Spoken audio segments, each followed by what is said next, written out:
Happy Muiz, gimana perasaan ditahan Happy Muiz? Happy Muiz, gimana? Happy Muiz, gimana rasa ditahan? Masuk. Ayo, apa nih ya? Udah bang ya. Selamat malam, salam sejahtera untuk kita sekalian. Om Swastiastu, Namo Buddhaya, salam kebajikan.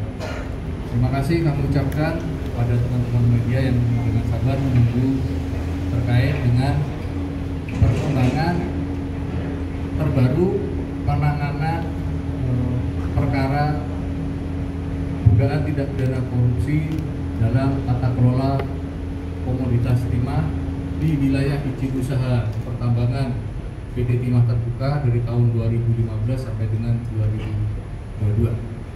Sebagai informasi awal, hari ini tim penyidik Jampisus telah memanggil dan memeriksa 6 orang saksi, sehingga jumlah total dari saksi yang telah diperiksa sampai hari ini adalah sejumlah 148 saksi. Terkait hal terbaru apakah, siapa, bagaimana dan modus operandinya nanti akan disampaikan langsung oleh Bapak Direktur Penyidikan Jaksa Agung Muda Tindak Pidana Khusus. Untuk mempersingkat waktu, monggo Pak.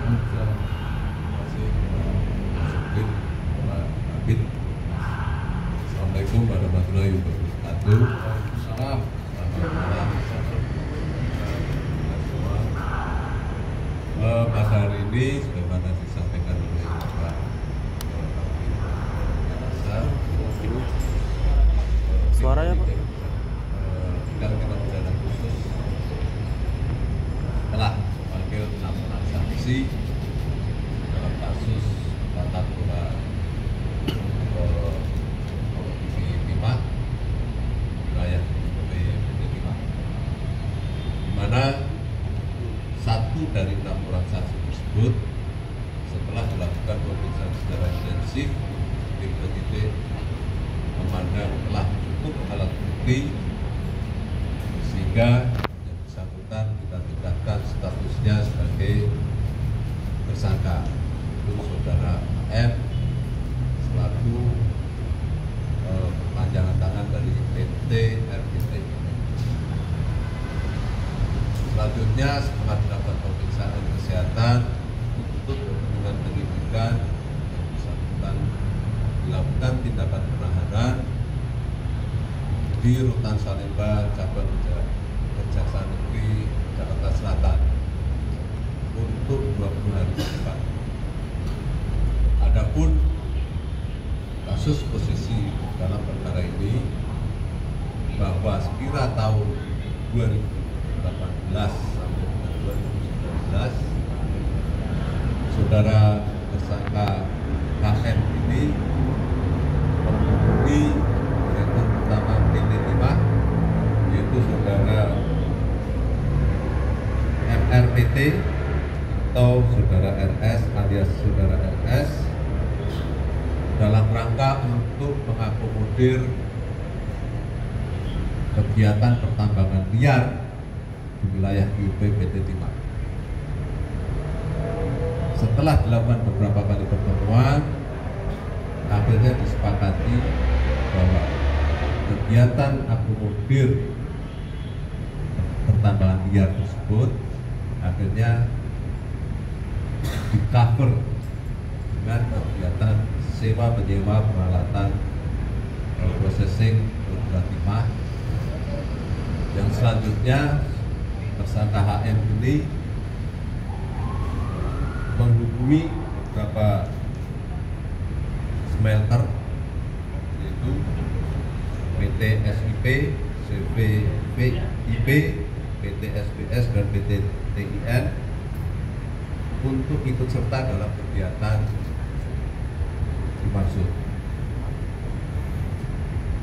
Atas kegiatan tersebut, maka selanjutnya saudara tersangka HM ini meminta para pihak smelter untuk menyisihkan sebagian dari keuntungannya diserahkan kepada yang bersangkutan dengan cover pembayaran dana CSR yang dikirim para pengusaha smelter ini kepada HM melalui PT QS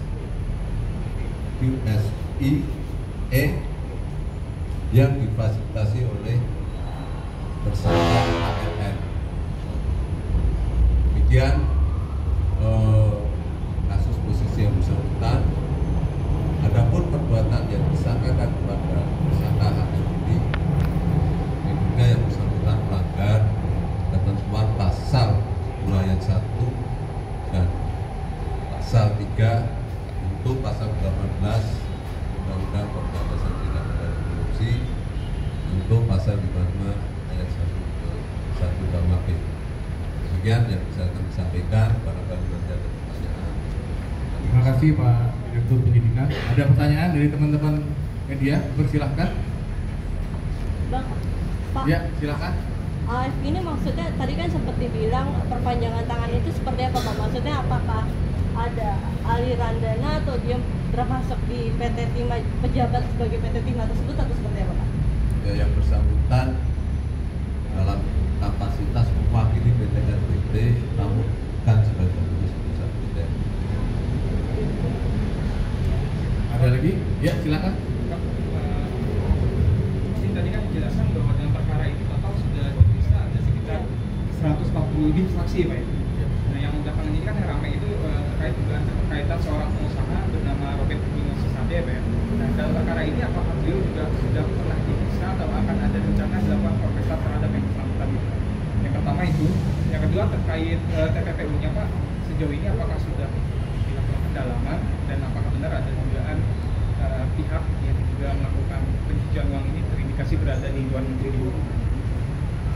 Terima kasih atas pertanyaannya. Terkait dengan pemeriksaan saksi, kami kembali lagi kami tegaskan bahwa pemeriksaan saksi tentunya dikaitkan dengan urgensi dari keterangan yang bersangkutan. Sepanjang kami nilai tidak ada kaitannya atau tidak ada urgensinya atau belum ada urgensinya, maka kami belum melakukan pemanggilan. Ya. Terkait dengan TPPU sudah menjadi kotak kami dalam pelaksanaan tindakan penyidikan berjalan paralel. Namun sampai dengan saat ini masih dalam proses penelusuran. Ya. Untuk nama yang tadi disebutkan itu Pak, apakah sudah pernah diperiksa atau belum ada sampai tadi? Belum. Ada lagi pertanyaan? Ya, silakan Mas, sebelah kanan. Terima kasih Pak Didit. Mengonfirmasi Pak mengenai kasus Timah ini kan sebelumnya berbicara mengenai kerugian negara terakhir itu kan dari 2015 dihitung kan. Namun kan ternyata dari kerugian negara sendiri itu ternyata belum cantumkan juga kerugian mengenai kasasi ataupun juga kerugian manusia yang ada di situ, khususnya di wilayah Nambangan. Nah, apakah ini nanti juga akan ada pengembangan kerugian negara termasuk juga dari penyidikan yang saat ini masih berlangsung? Mengingat dari PT RBT ini sendiri kan dari tahun 2014 ternyata itu berganti kepemilikan, 2015 berganti kepemilikan. Kita tahu dari 2015 itu sebelumnya PT RBT dimiliki oleh Harta Graha Group. Nah, apakah ini nanti juga akan dilakukan penelusuran atau ketika kasus ini akan surut?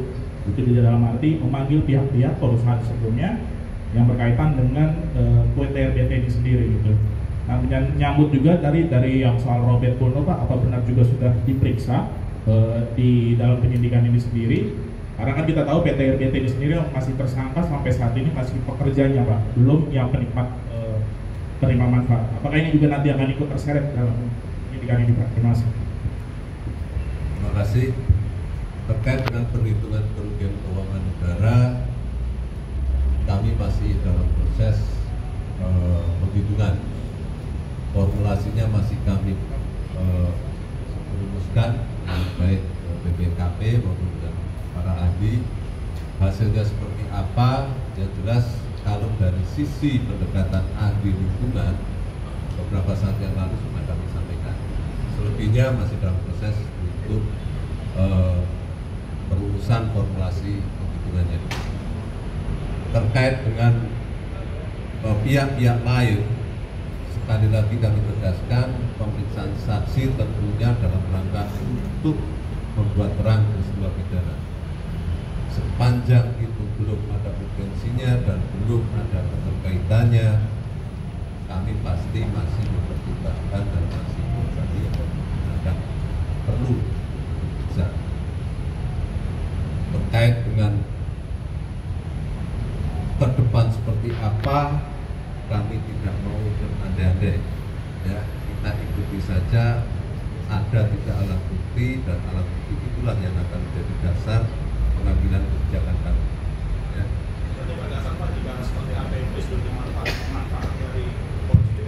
Sepanjang kami belum punya alat bukti, kami tidak akan melangkah. Itu alat buktinya Mas ya.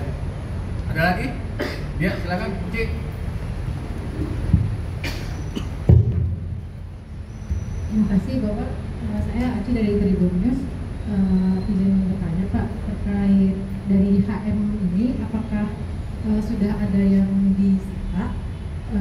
Kemudian apakah ada Sudah ada yang disita dari HM ini? Dan juga apakah ada penggeledahan terkait HM atau kasus timah secara umumnya pada hari ini Pak? Dan juga pertanyaan yang kedua, dari para tersangka termasuk HM yang baru ditetapkan hari ini, apakah sudah ada rekening yang dibekukan gitu Pak? Terima kasih Pak. Terima kasih. Terkait dengan langkah-langkah penyidikan, apakah penyitaan, apakah penggeledahan, dan sebagainya, saya rasa itu permasalahan teknis di penyidikan, tidak bisa menjawab, ya. Nanti kita lihat. Ada lagi?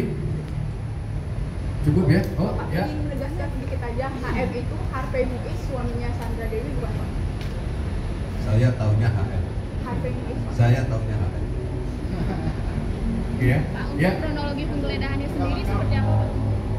Penggeledahan Penggeledahan akan digeledah juga Pak seperti yang sebelumnya atau seperti apa? Saya rasa itu urusan penyidikan, ya. Saya tidak bisa menyampaikan.